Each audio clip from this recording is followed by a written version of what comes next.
All right, guys, welcome in. I'm the Kodiak Broncos Podcast. Game 7 losses suck, so today I'm here to talk about the Broncos' new punter, who is a potential super weapon for this team, and why we took him and why I'm really excited about him. And if the coaching staff is excited about him, and I'm excited about him, you should be too. So leave a like if you enjoy, subscribe if you're not already. Big mile high salute to y'all for all the support throughout draft season. Let's dive right into it. So, Jeremy Crawshaw. So, initially, how this guy got his start was he was a two-star recruit from the Pro Kick Academy in Australia.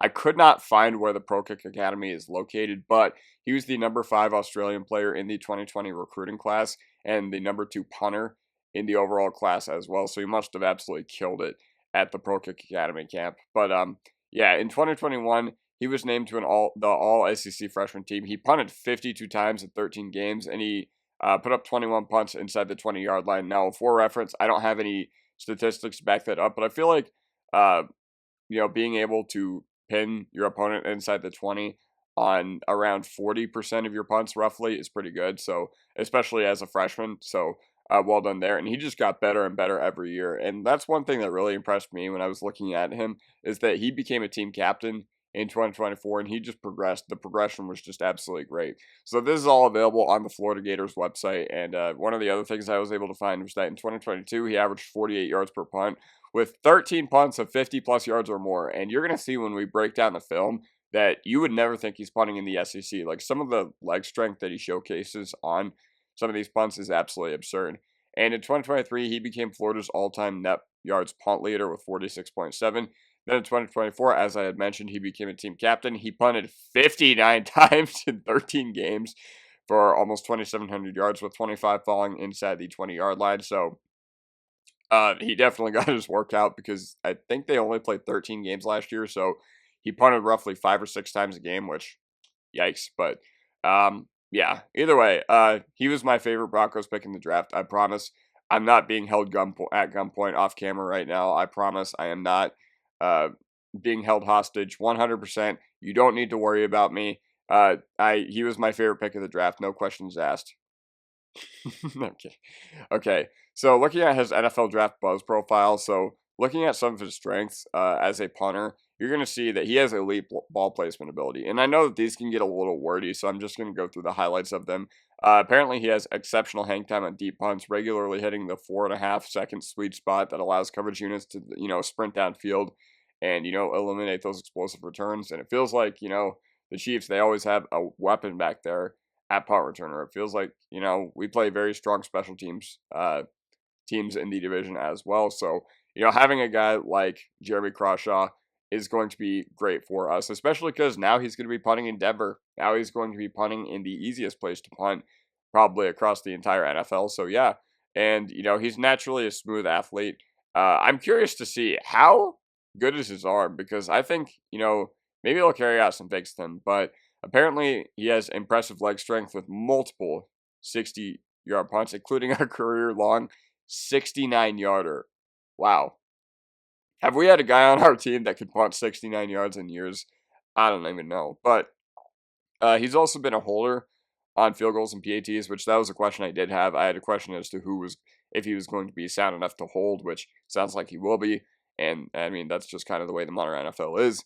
But for some reason in Madden, the backup quarterback is still the holder, and that hasn't been a thing in a long time. But some of his weaknesses, I'm not going to pretend like I know the intricacies of playing punter, so here are the weaknesses according to the NFL Draft Buzz profile. Operation time can occasionally run slightly long, particularly when attempting to execute more technical directional punts under pressure, sometimes sacrifices distance for placement, resulting in shorter punts when maximum field flip is available.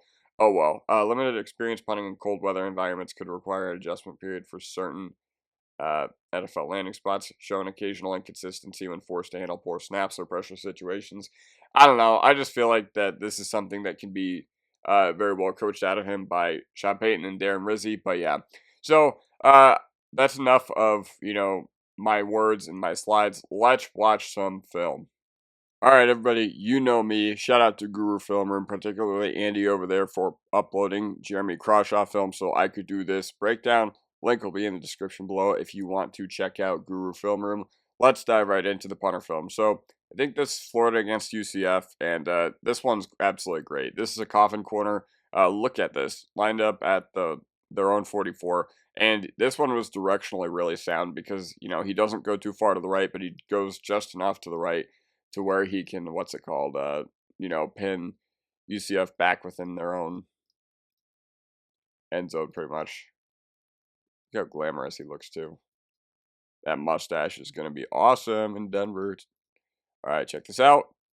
Ball lands right there. Great bounce. Well done. Well done, Jeremy Crawshaw.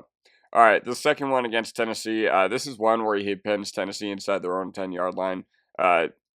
One thing you're going to point out here, I actually, this isn't really about Crawshaw for me, but watch this gunner up here. Like, if you guys can see this gunner up here, he does great work. And when we go a little wide, you're going to see how well he does. So he knows that his job is to not make the tackle, not get the returner, but to go as far back as possible in the event that the ball goes over the returner's head and he can be there to, make a play on it. So excellent work right here in the event that something goes wrong. Close in on him. Yeah. Really well done stuff right there. All right. Third clip. I think this one probably could have been a little better, but I think the objective here was to not go for the risk reward of a coffin corner, but to limit the return because I think this was in the fourth quarter, and I don't think they needed like a desperate coffin corner or anything like that. But regardless, did a good job catching the returner off guard, and he's going to his left. Most guys are not comfortable running through the left because uh, naturally you see him put his arm up in the air, uh, to signal a fair catch, and he signaled his right arm in the air, which means he's probably a righty. And I don't know, it's just one of those things. It's human nature to want to go to your dominant side. So yeah, that was really cool. Let's watch this one. Oh yes, this one was awesome. This one was probably my favorite one of the whole clip, the whole like clip breakdown. So this guy's a field position juggernaut, and this proves it right here. Notice how we start at the 31-yard line. Keep in mind, this was in Jacksonville. Pretty much all these punts were at sea level because he was in the SEC, but this one was in the Florida Georgia game that gets held on a neutral site every year, and you just got to keep that in mind when you just look at him just absolutely boom this ball. This one is just an absolute masterclass. Look at the punter or the punt returner goes back, treads backwards, and look, downs him at the 13-yard line. Whew. That's what we're getting. And now this guy's going to be playing in Denver. I hope y'all are really excited for this because I am too. All right, we got Florida versus Miami. I remember this game week 1 of the 2020 for college football season. I remember I was watching this game, driving back from Vegas, moving back to Denver, and you're going to love this because even though Florida did not have a good game that day, their punting was on point. Downs Miami inside the 2. Damian Martinez shaking his head. Can't believe it. Can't believe it at all. All right. So this one against LSU right here, this was a nice, just little, let's get the Gunners down there as soon as possible sort of thing. This one's a bad bounce, but the process on it was pretty good. Like, I like what they did. It does bounce back towards Florida, but no harm, no foul. They were able to get it at the 15. Anyway, all right. Look at the air yards on this punt. You got to just check this out because, I think this clip and the one against Georgia and Jacksonville really showcases the ability of what kind of punter we're getting in Crawshaw. So take note, he is on his own 35-yard or 31-yard line right now. And look where this ball ends up. Look where this ball ends up.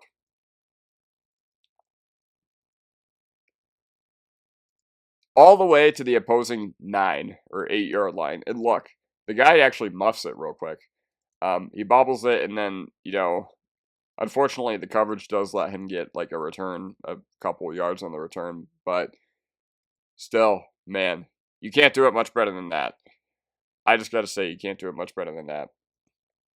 This is one where He's got LSU again, and he pins them inside the 7-yard line. Once again, kind of an unfortunate bounce, but yeah. 10th clip. This is just a really solid punt against Georgia. It's a line drive punt. And honestly, nothing fancy about it, to be completely honest. It's just a we'll see sort of thing. And yeah. So, yeah, I hope you guys enjoyed the punter film. All right, so after watching that punter film, you're probably not even questioning why the Broncos took him. So why was Jeremy Crawshaw the pick? Well, first of all, we did not have a viable punting solution. I mean, Matt Hack, he looks completely fine, but I can't remember the last time that he actually was able to be the team's number one punter and was actually a weapon or actually a viable punter in the process. Like, is Crawshaw better than Dixon? I mean, that's tough to say because, Dixon, I would say, was at least average, despite him completely blowing it in the Cincinnati overtime game. But, we need to do better than average, and hopefully Crawshaw can develop enough to be a weapon for us in Denver because, you never know how a guy is going to need to adjust in the NFL. But I think it'll be completely fine. But yeah, so either way, as far as building our team, like day 3 was completely dominated by special teams guys, and it felt like Sean Payton and George Payton, they drafted rounds 1, 2, and 3, and day 3 they were just like, all right, Darren Rizzi, whatever you want. You want Q Robinson, who was the best special teams player that Nick Saban ever coached. You want a basketball player who's going to play some special teams, and you want a punter. Knock yourself out, kid. And the reason why the special teams unit is getting a makeover is because A, Kotwika and Westhoff both no longer with the team. Westhoff obviously retired. Kotwika got fired. And I get why they're doing it because as good as our special teams unit was, game to game last year, like I would say 95% of the time, they were pretty good. But I think about Forsyth getting toppled over on the blocked kick. I think about the punting overtime disaster against Cincinnati. I think about there was something else I was going to mention that I can't think of. Oh, yes, Tremont Smith in the Chargers game getting that inexcusable penalty, to give the Chargers the free kick or whatever. So, special teams unit is getting a makeover after being hysterically unclutched last year. And listen, was our unit still good last year? Yes, I would say the big underrated parts of why our team has been able to flip it around so quickly is A, strong assistant coaching staff, B, new injury strength and conditioning regime, C, better special teams coordination. And you know what? For a team like Denver that had absolutely horrible special teams throughout the past few years after we won Super Bowl 50, this is definitely a breath of fresh air. And Sean Payton does not mess around when it comes to his special teams. And it's great. It's great because, special teams, I know a lot of people forget about it in the offseason, but I'm always one of those people that's like, all right, your special teams coordinator, fans really, really seem to have a good grasp on how good or bad their special teams coordinator is. So, and that could be a very underrated part in losing you an extra game, 2 or 3. So, yeah. And we finally have the upside of a legit field position weapon, which is something we've never had in the post-Super Bowl 50 era, I should say. So here are my reservations. So punter over legit talent is something I'll often never be able to get behind. Like, there are a great number of running backs who went the 7th round that I would have preferred over him. I would have liked Martinez. I would have liked Lenungai. I would have liked another handful of players over a punter as well. But you know what? Whatever. I don't love the pick. I don't love the pick. I'm not going to say I'm not bought in, but I like it. If he can be a multi-year starter for us, it's well worth it. And I will say, 6th round punter probably has a higher hit rate than 7th round running back. So yeah, that's basically everything you need to know about Jeremy Crawshaw and why I think he's going to be an absolute beast for the Denver Broncos. And yeah, let me know what you guys think in the comment section down below, and I'll see you guys next time. Peace.